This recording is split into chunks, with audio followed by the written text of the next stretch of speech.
Right now, under your feet, if you're anywhere near the eastern half of North America, there's a mountain range older than bones, older than trees, older than the rings of Saturn, if you want to get technical about it. Here's the wild part. 480 million years ago, before North America even existed in a form you'd recognize, two ancient landmasses were on a collision course. When they finally slammed together roughly 300 million years ago, forming the supercontinent Pangaea, the impact was so violent it built mountains that may have stood as tall as the Himalayas do today. And then, erosion just wore them down. For 300 million years, rain, wind, ice, rivers, grinding down what were once some of the tallest peaks on Earth into the rolling green ridges you see now. That's Appalachia. And honestly, the story doesn't end with geology. It just starts there. Part 1. The mountains that refuse to die. Look, most people drive through the Appalachians and think, nice hills. What they don't realize is they're looking at the ghost of something far more dramatic, the Great Smoky Mountains, the emotional and ecological core of the whole system, top out at just over 6,500 feet. That's nothing compared to the Rockies or the Alps. But age beats height here. The smoke that gives the Smokies their name isn't smoke at all. It's a haze produced by volatile organic compounds released from the sheer density of the forest itself. Basically, the mountains are breathing. Before any of this had an English name, it belonged to the Cherokee, for whom this landscape wasn't scenery. It was alive, woven into story and tradition. European settlement in the 1700s and 1800s changed that fast. Forests cleared, communities displaced. It wasn't until the 1930s that part of this land was protected as Great Smoky Mountains National Park, one of the more meaningful conservation wins of the era. Part 2. Roads, Trails, and the Art of Slow Travel. Here's the thing about the Blue Ridge Parkway. It was never designed to get you anywhere fast. Born out of Depression-era public works programs in the 1930s, the goal wasn't just jobs. It was tourism infrastructure, built with the radical idea that driving itself could be the destination, not the means to one. Construction dragged on for decades. Some sections weren't finished until the late 20th century. Low speed limits, curves that hug the natural contour of the land, bridges that blend rather than intrude. It's engineering built around patience. Then there's the Appalachian Trail, 2,200 miles from Georgia to Maine. If the Parkway is about observing the ridges from a car window, the trail is about living inside them. Ridges, valleys, river crossings, forest again. A full end-to-end hike takes 5 to 7 months, though most people who walk it only ever experience a slice, a weekend here, an afternoon there. Part 3. Coal, conflict, and a town that's still burning. Underneath all that scenery sits the actual economic engine of Appalachia for over a century. Coal. Industrial extraction ramped up hard in the 1800s as America industrialized, and it created something specific, the company town, where a single corporation owned the housing, the stores, even the currency workers were effectively paid in.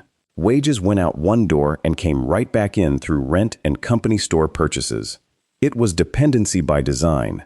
That tension exploded into what's now called the Coal Wars, including the Matewan Massacre, where conflict between miners and private security forces turned deadly. But the strangest legacy might be Centralia. In 1962, local authorities tried to burn off trash in a landfill. The fire found its way into old, abandoned mine tunnels underneath the town, and a coal seam caught fire. It's been burning ever since. Ground cracked open. Toxic gas vented up through the soil. Asphalt melted in places. By the 1980s, most residents were relocated, homes demolished. Centralia is now, functionally, a ghost town, a slow-motion disaster that just never got the memo to stop. Part 4. Who actually lives here? Appalachia's wildlife tells its own story of isolation and time. Black bears here can hit 600 pounds, yet somehow vanish into the underbrush like they were never there. They're creatures of memory, returning to the same food sources for years, shifting diet with the seasons, shoots and insects in spring, berries in summer, nuts in fall.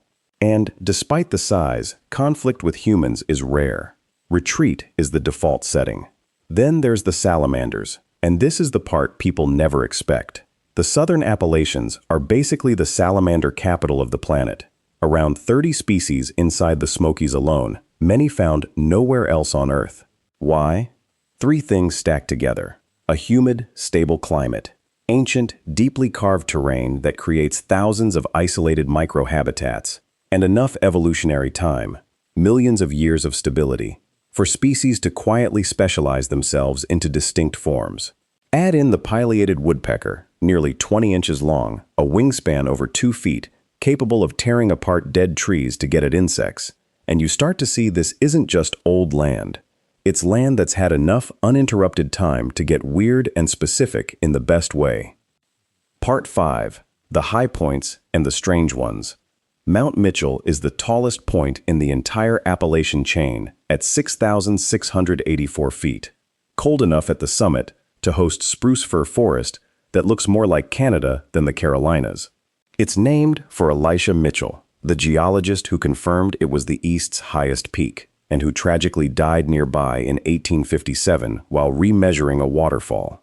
A rough way to have your name immortalized, but there it is. Then nature throws in outliers. Chimney Rock in North Carolina, a granite spire rising 300 feet straight up from the valley floor, famous enough to have appeared as the backdrop in The Last of the Mohicans. Linville Gorge, nicknamed the Grand Canyon of North Carolina, with sheer cliffs that feel more like the American West than the East Coast. And Grandfather Mountain, whose silhouette really does look like an old man lying on his back, sitting on rock over 1 billion years old, older than complex life on land itself. Cross the mile-high swinging bridge there, and you're standing over a drop with wind that doesn't care how brave you feel. Part 6. Water that carved time itself. The New River in West Virginia is a paradox. Despite the name, it's considered one of the oldest rivers on Earth, possibly predating the Appalachians in their current form. It's carved a gorge over 1,000 feet deep in places across nearly 60 miles, and spanning it is the New River Gorge Bridge, a steel arch over 3,000 feet long, completed in 1977, once the longest single-span arch bridge on the planet. The Statue of Liberty could stand underneath it with room to spare. Cumberland Falls does something even rarer. Only 68 feet high, but wide enough to earn the nickname Niagara of the South. And on clear nights with a full moon, it produces a moonbow, one of the only reliable spots in the Western Hemisphere to see one. Meanwhile, Mammoth Cave in Kentucky holds a different record entirely. Over 400 miles of surveyed passages, the longest known cave system on Earth, carved out by slightly acidic water dissolving ancient limestone that was once the floor of a shallow sea. Part 7. Where history got loud. Appalachia isn't just wilderness. It's where a lot of American history actually happened. Harper's Ferry, sitting where the Potomac and Shenandoah rivers meet, was a federal weapons armory, and in 1859, the site of John Brown's raid, an armed attempt to spark an uprising against slavery. It failed within days, but the shockwaves it sent through the country are widely seen as one of the sparks leading directly to the Civil War. Nearby, Hagerstown in Maryland changed hands repeatedly during that war, sitting just miles from Antietam, the single bloodiest day in American military history. And scattered through Pennsylvania, towns like Jim Thorpe and Allentown grew entirely around anthracite coal, powering the Industrial Revolution, before eventually having to reinvent themselves as heavy industry declined nationwide. Here's what gets me about all of this. Appalachia looks calm, rolling, green, quiet. But everything about it, the shape of the ridges, the coal underneath, the rivers cutting through rock, even the fact that the old man of the mountain in New Hampshire finally collapsed in 2003 after 200 years of standing. It's all just erosion in progress. Nothing here is finished. Nothing here is really old in the sense of being done.